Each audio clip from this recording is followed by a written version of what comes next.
Good morning. It was probably a morning something like this 2,000 years ago on Sunday, what we call Resurrection Sunday, that Jesus rose from the tomb. It's one of those stories that if you are a Christian, you know you've heard it ever since you were a little kid. But sometimes it's kind of hard to realize exactly what happened that morning. I'm out at the graveside in Franklin, the cemetery, and it is right at dawn. The sun should be starting to come up over my shoulder. It's about 20 minutes after 6. It says that in the book of Mark, it says that early in the morning, right after sunrise, Mary Magdalene and Mary, the mother of Jesus, ran to the tomb.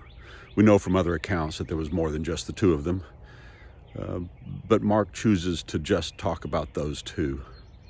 But they go to the tomb, and on their way, they're talking about the fact that how are they going to roll that stone away? There's a big stone in front of the tomb, and they don't know how they're going to roll it away, because they're going to go in and they're going to continue the embalming process. They want to wrap more spices around Jesus and prepare his body for his actual funeral. And they know that there's this big stone. They went there right after he was laid there, before the beginning of Passover. Before the beginning of the Sabbath on Friday night. And they saw that he was put in there, but it wasn't finished. They didn't have time. So they're coming back the first available time at sunrise on Sunday morning. And when they get there, they look up and they see that the stone is rolled away. So they go inside. It doesn't indicate that they were scared or worried or anything like that, although I would think they should be. They knew that there were guards there. They knew that the stone was big. They knew this is a funeral. This is not a funeral, but a cemetery. So anyway, they go inside, and inside there is a young man dressed in white standing there. And he basically says to them, "What are you doing here?" And they look. They don't say anything. They don't reply. And he says, "He's not here. He is risen.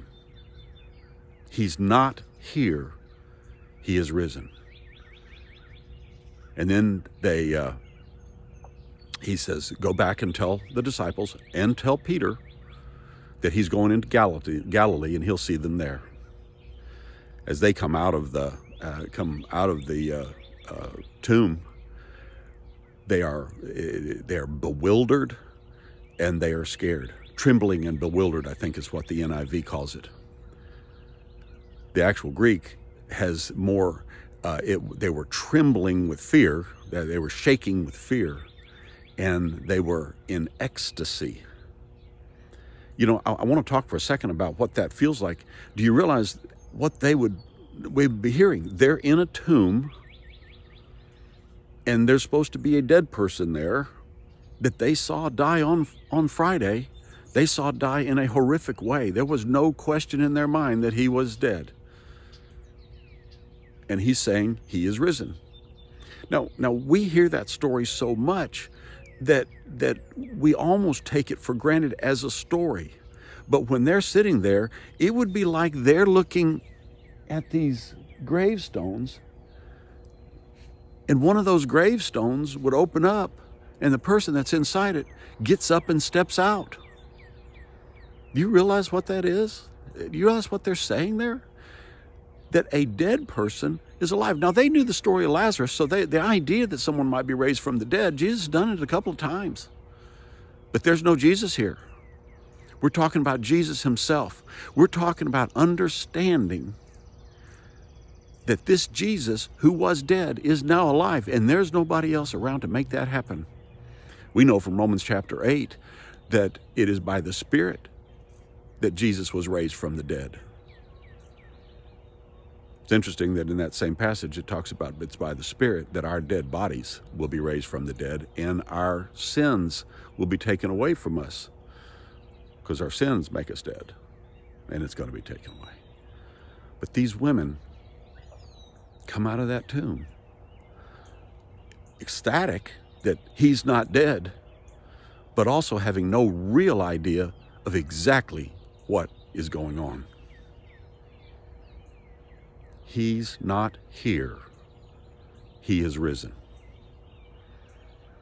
Let's think really intently on the fact that that is the story of Jesus Christ.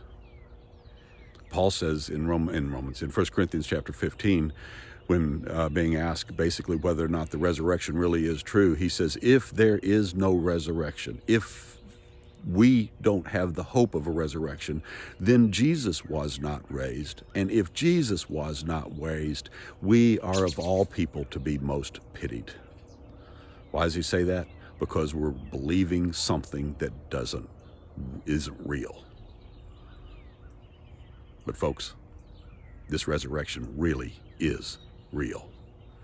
He really did rise from that grave. He was not there. He did return to heaven, and he is coming back to get us.